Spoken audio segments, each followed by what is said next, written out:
Interesting stuff here now to talk about it. Michael O'Hanlon, Brookings Institution Foreign Policy Senior Fellow. Michael, thanks for joining us. A couple of things to go at here. Let's do it in reverse order. We found out just earlier today that Vladimir Putin is going to meet with Kim Jong Un. He's turned his attention to Russia. What should we read into that?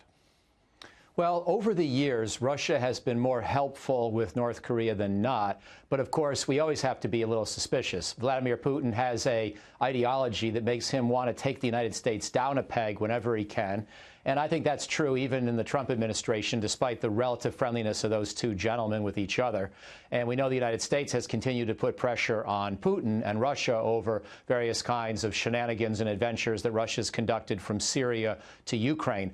So you always have to ask, is Putin going around our back to try to complicate the situation? On the other hand, historically, Russia has not wanted instability in Northeast Asia, and it's not wanted out-and-out nuclear proliferation. They did approve the UN sanctions on North Korea after all the long-range missile and nuclear tests of 2017, 2018, and some of the tests before that as well. So I think there is some chance that Putin's genuinely trying to be helpful, but I will only say that as far as I can throw him, so to speak, and with a grain of salt.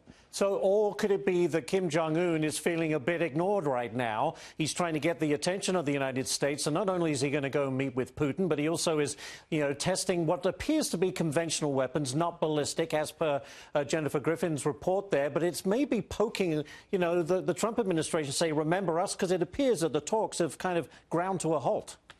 Yeah, I think you're right. The North Koreans are trying to signal here with, as you say, two different things, both of which were very well reported by covered by Jennifer's report. One is the missile test. The other is the tirade against Secretary Pompeo. And we've seen this before.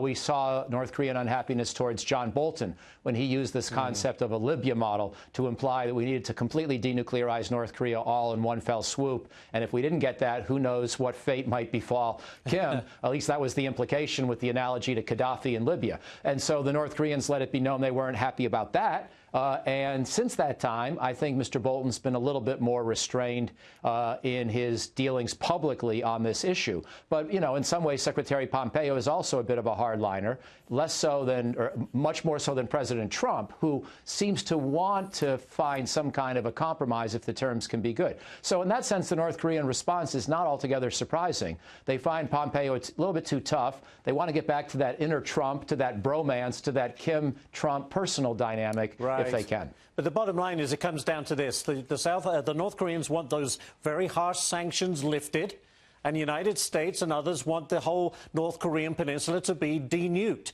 And that is where we're at. Who gives, who gets what? Well, there is a potential compromise, and I don't know how President Trump would react if the terms of this were good. I think Mr. Trump was correct in Hanoi to walk away from the deal that was proposed, because the North Koreans were just offering up a tiny part, or a modest-sized part, of their nuclear program in exchange for a full lifting of sanctions.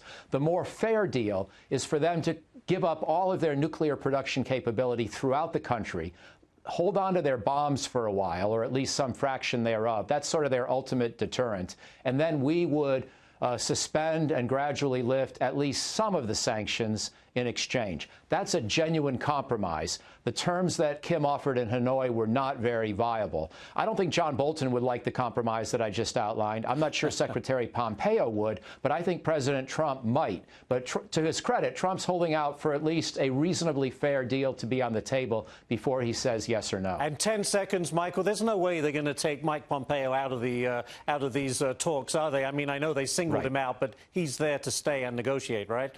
Absolutely. I think you're right about that 100%. He could change his tone, though, and he could stop calling Kim Jong Un a tyrant, even though Kim Jong Un is a tyrant. Right. We'll have to leave it right there. Michael O'Hanlon, great stuff, Michael. Thank you. Thank you kindly.